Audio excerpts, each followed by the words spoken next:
जम्मू और कश्मीर के लांबर ग्राउंड में विधानसभा चुनाव के दौरान कई अस्थायी ढांचे बनाए गए थे, जिनमें शेड और अन्य चुनावी सुविधाएं शामिल थीं।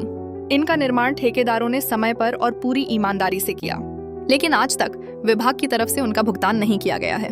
ठेकेदारों का कहना है कि उन्होंने अपनी जेब से पैसे लगाकर काम को समय पर पूरा किया, ताकि चुनावी प्रक्रिया में कोई रुकावट न आए। लेकिन अब महीनों बीत चुके हैं और न ही भुगतान हुआ है, न ही कोई विभागीय जवाब मिल रहा है।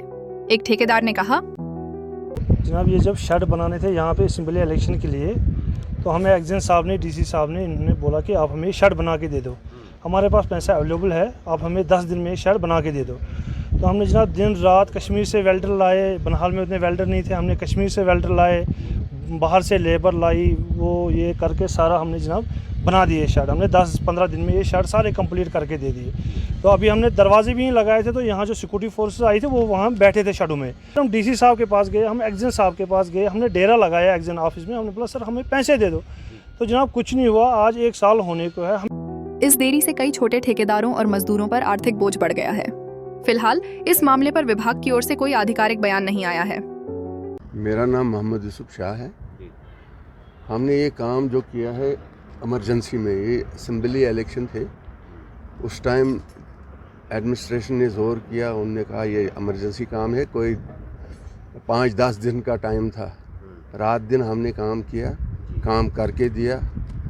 50 बाई 18 के शेड बने हैं, एक एक करके। हमारी डिमांड यही है एडमिनिस्ट्रेशन से, हमें ये जो पैसे हैं इसमें पेमेंट है वो वागुजार की जाए। कितना टाइम हुआ इसमें कोई 1 साल होने वाला है। अच्छा।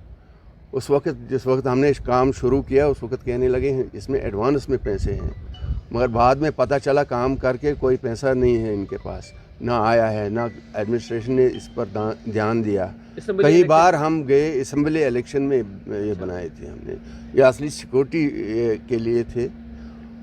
डीसी साहब के पास भी बहुत बार हम गए, कोई रिस्पांस नहीं मिला। डिमांड करते हैं डीसी साहब से हमारी जो पेमेंट है वो वागुजार की जाए, ताकि हमें जो कर्जा है मार्केट से उठाया है वो उनको दे सके। ये 20 नंबर सब शेड थे जो सिक्योरिटी पर्पस के लिए बनाए गए थे इलेक्शन में, ठीक है। तो उस वक्त डिस्ट्रिक्ट एडमिनिस्ट्रेशन अपने बनाए थे ये लांबर ग्राउंड अपने जहाँ पे हम प्रेजेंटली इस वक्त हैं, उस वक्त डिस्ट्रिक्ट एडमिनिस्ट्रेशन प्लस अपना ये तहसील एडमिनिस्ट्रेशन प्लस जो भी सिक्योरिटी फोर्सेस है उन्होंने बहुत प्रेशराइज़ किया। इवन कि मेरे अभी कुलीग ने बोला, कॉन्ट्रैक्टर ने, मुदस्सर साहब ने, कि हमने उस वक्त कहीं से बाहर से लेबर बुलाई, वेल्डर बुलाए, क्योंकि इतने वेल्डर जमा करने सेम टाइम पे पॉसिबल नहीं था। तो बहुत सारे बाहर से लाए, यहाँ से जैसे रामन से लाए, कश्मीर से लाए, बनहाल से लाए, कुछ जम्मू से भी मंगाया 2-4, तो ये बना के दे दिया हमने उनको। इवन कि उन्होंने 10 दिन का टाइम दे दिया था। 20 नंबर्स ऑफ शेड बनाना जिनका साइज़ 50 बाई 18 हो और वो भी परमानेंट, वो नामुमकिन जैसी बात थी टेक्निकली, लेकिन हमने उनको मुमकिन कर दिया, बना के दे दिया।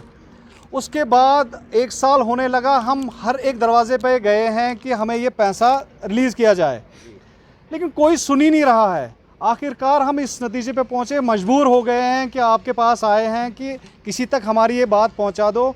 पिछले डीसी साहब जो थे उनके पास भी गए हैं हम कि ये पैसे रिलीज़ करो, नहीं हुए। पिछले एसडीएम साहब थे, उन्होंने भी बेचारे बहुत कोशिश की थी, नहीं हो पाया।